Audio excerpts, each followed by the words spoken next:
Société Péris, partenaire du rugby amateur languedocien, vous présente Série Rugby.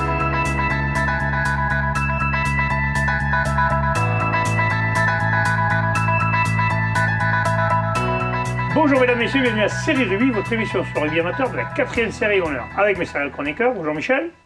Salut Alain. Bonjour Pierre. Salut Alain. Bonjour Babe. Salut. Et bonjour Bruno. Salut. Ouais, un petit nouveau là, un petit nouveau, tu les connais les Mongoliens là, qui les Africains sur le terrain de rugby. Pourquoi de suite les Mongoliens? Voilà. Ah oui, C'est pour le mettre à l'aise. C'est pour le mettre à l'aise, vous qui se sentent bien au milieu de vous. Si je dis que c'est lui le prix Nobel et que vous ne l'êtes pas, on est compliqué. Vous n'êtes pas intelligent, lui non plus, ça va mieux comme ça. Bon, allez, c'est bon. Allez, messieurs, on va commencer par le match du week-end. On va commencer la 4e série, justement. Babe, c'est toi. Se sont joués les matchs suivants. La Grande Motte a battu Colomiers-Minervois 35-24. Clappe-Plage Armissant a battu La Palme 28-16. Et Villeneuve-la-Comtale a battu Muriel-Tézan 32-20, Babe. Ouais, ben voilà, la Grande Motte a gagné Colomiers-Minervois. J'ai pas trop d'écho dessus. Si les entraîneurs peuvent envoyer des résumés des matchs, les infos, c'est bien, parce qu'il y en a qui m'ont envoyé, tu vois, vous ne parlez pas des réserves, mais on ne nous envoie jamais les infos sur les réserves. Ouais. Donc je veux bien parler, mais je n'ai pas d'infos. Ah, ce serait sympa. Donc, la Grande Motte, par rapport à la saison dernière, c'est bien une petite victoire. Difficile, pas d'après le score. Une victoire. Clappe-Plage Armissant qui recevait La Palme. Match serré jusqu'à 10 minutes de la fin, et c'est au bout de 10 minutes de la fin que Clappe-Plage accélère et puis marque l'essai qui fait que le score est un peu plus large. La Palme, quand même, ils vont s'accrocher, cette équipe qui se remonte, mais attention. Hein. Ouais, mais ils ont recruté quelques joueurs intéressants là. Je sais qu'il y en a une paire de Sijan, la nouvelle, qui sont allés renforcer là. Les copains jouaient entre eux pour finir entre eux. Et les joueurs qui jouaient en une à Sijan. Donc, ouais, d'accord. Donc j'ai une belle petite équipe. Ouais. Villeneuve-la-Comtale, Muriel. Et Villeneuve-la-Comtale, Muriel qui tient, malgré qu'ils descendent de promotion d'honneur, joue le jeu et font un bon match jusqu'à la fin, pareil.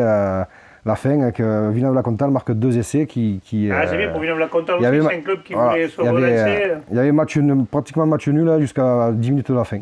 Parfait. Allez messieurs, on passe maintenant à la 3e série. La 3e série, c'est Pierre justement. Allez, se sont joués les matchs suivants. Périac-Bage a perdu à la maison contre Metz 36-7. Cornellan a battu Montredon-Moussan 17-10. Vandargue a perdu à la maison contre Lurent 9-13 et Pesens qui recevait 40 a gagné 45-10. Pierre, pardon, Fred. Ça va mieux. Tu vas y arriver, Je suis parti, je suis lancé. Alors, Périac qui perd à la maison contre Metz 36-7, un score assez lourd, je trouve. Mais Metz avait fait une belle saison la saison dernière. Metz, apparemment, pour moi, qui serait un peu la surprise de ce début de championnat. Il y a eu quelques infos du match, un gros paquet de devant. Je crois qu'à la mi-temps il y a 2 ou 3 points d'écart, puis après je pense que Périac-Bage est très jeune et lâche un petit peu. D'accord. Cornellan Montredon-Moussan. Alors match un petit peu spécial parce que l'arbitre apparemment se blesse à l'échauffement. Donc il y a eu tirage au sort et c'est l'entraîneur de Cornellan qui a arbitré, donc Olivier Carandon. Ça n'a pas déclenché le général, ça, rien du tout? Non. Ça a failli à la fin, mais le délégué a dit si vous battez j'arrête le match et match perdu pour les deux équipes, ça refroidit un peu tout le monde. Voilà. Ça c'est bien, remarque, au moins ça évite les conneries. C'est toujours compliqué quand même ça. C'est assez compliqué, ça arrive rarement. Qu'est-ce qui s'est fait? On lui souhaitera un bon rétablissement, j'espère que c'est pas trop grave. Un petit claquage de mollet, je pense. C'est trop d'alcool blanc. Allez, on continue. Vandargue-Lurent. Vandargue-Lurent, alors j'ai pas trop d'infos sur le match, mais apparemment quand même une belle équipe de Lurent qui est allée là-bas parce que Vandargue s'est quand même renforcé à l'intersaison et c'est assez épais devant. Donc Lurent va être un des gros favoris de la poule maintenant. Hein. Voilà, nous en ayant joué 40 la semaine dernière à Lurent, je pense que Lurent, oui, sera un des favoris de la poule. On a un peu plus de cachet, Xavier, coucou. Ouais, on notera quand même que les entraîneurs étaient un peu stressés du côté de Lurent parce qu'ils n'ont pas dormi de la nuit avant ce match. Quand même. Oui, là, s'ils ne dorment pas de la nuit, c'est compliqué. Oui, vas-y, qu'est-ce que je dis, à mon avis, ils ont pensé qu'à ce match. Ouais, c'est ça. Pesens 40, tu y étais justement. Et oui. Et là, 45-10 quand même, dur. Très difficile. vous avez un effectif renouvelé aussi.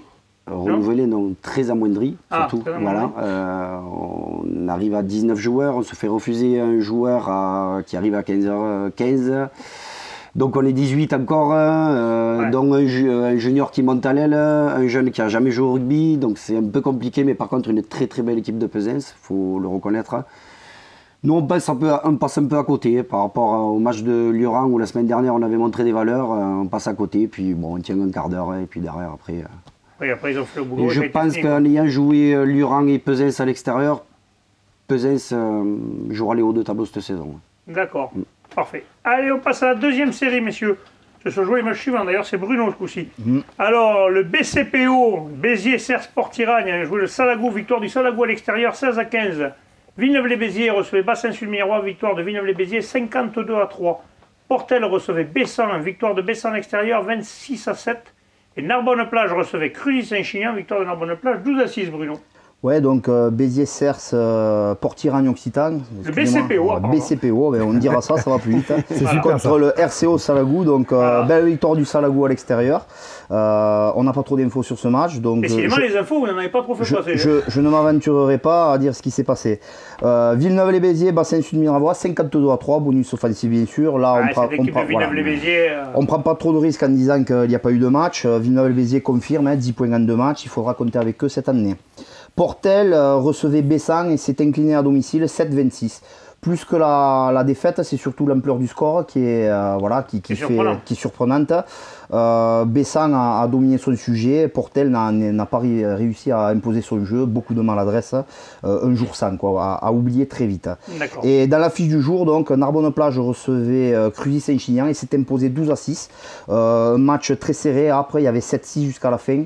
Heureusement, Narbonne-Plage, grâce à une bonne conquête en touche, a pu marquer une seconde cocotte, 2 essais sur ballon porté. Mais Cruzy-Saint-Chinian s'incline de peu. Voilà, bonus défensif vraiment mérité. Narbonne-Plage confirme. Qui devait refaire le match avant et qui devait être fatigué, non, Michel? Peut-être. Qui ont bien réfléchi toute la nuit avant le match aussi. Voilà.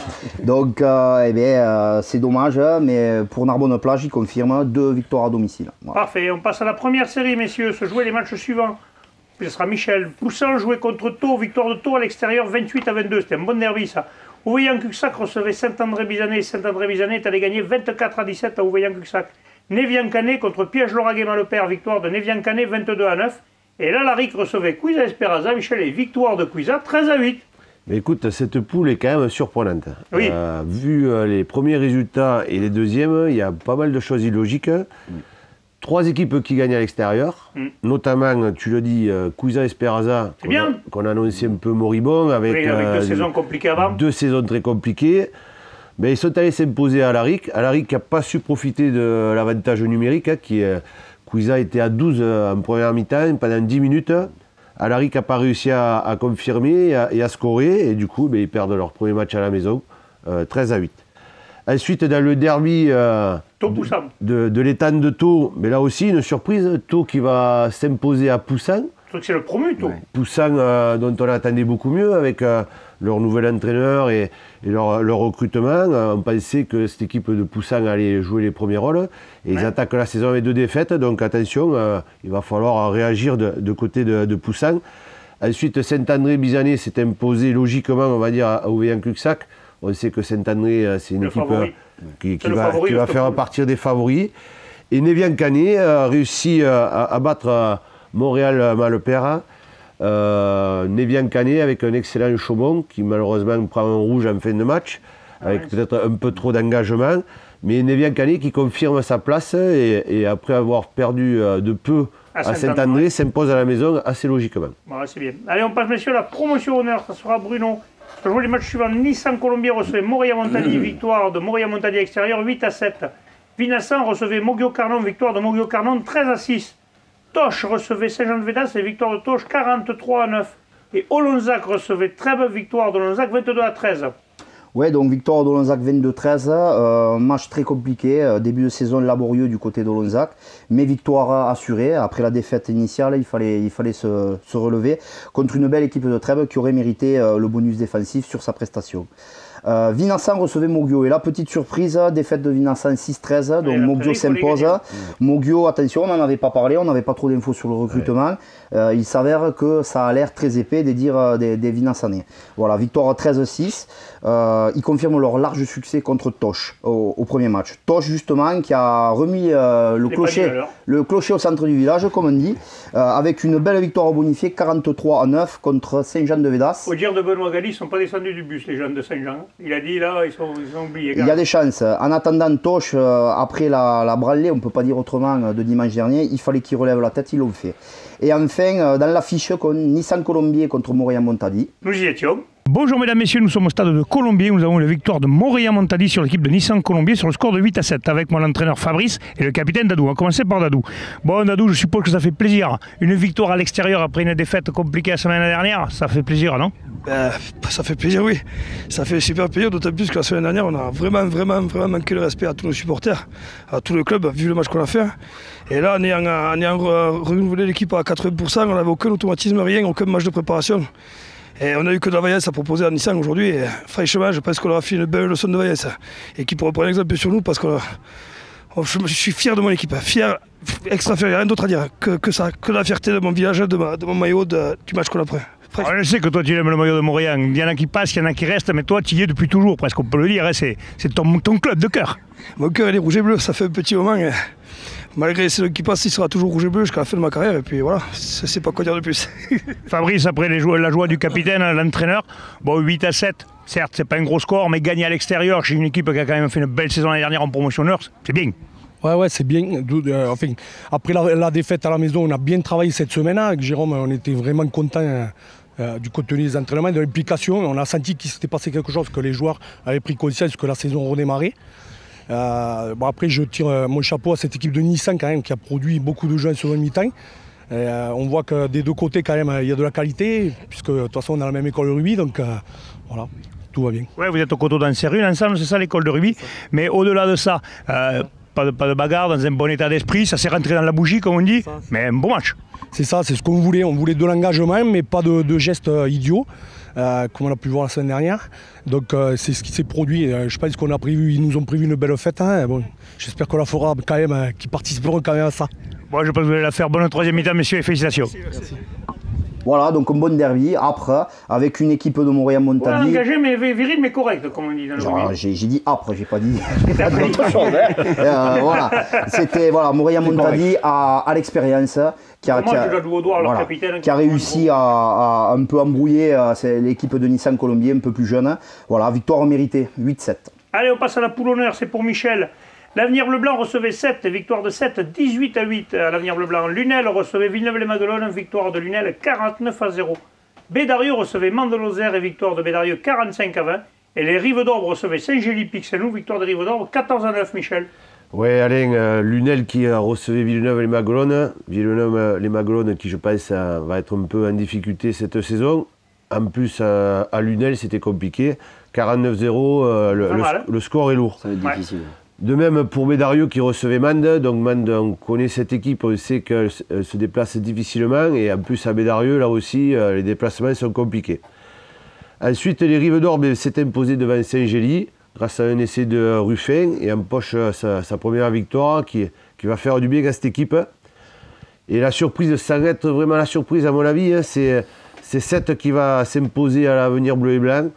2 essais, un essai de Sanchez, un essai d'Higuain qui on l'avait vu l'année dernière, avait été le meilleur sur le terrain lors de la finale.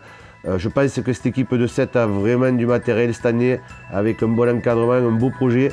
Ça vise la fédérale, ça. Ouais, ça vise. Il y a de l'ambition. Il y a des ambitions et ça se voit sur le terrain. Eh bien, ça sera le mot de la fin, messieurs. Je vous remercie. On se retrouve demain pour les fédérales. Transpirez bien sur tous les terrains. Ciao. Allez, salut.